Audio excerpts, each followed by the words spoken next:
I'm going to show you how to update the speed dial contacts assigned to your line keys on a Yealink T46S. Speed dial keys allow for you to place a call by pressing a reduced number of keys using additional line keys on your phone.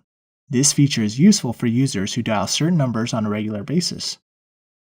Press and hold an unassigned line key. Change the type to speed dial.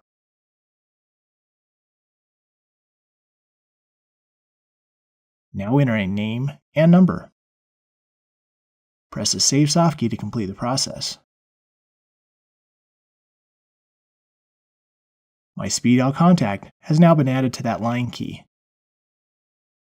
If you have additional questions, please read our online documentation or contact our support team, who'd be glad to assist you.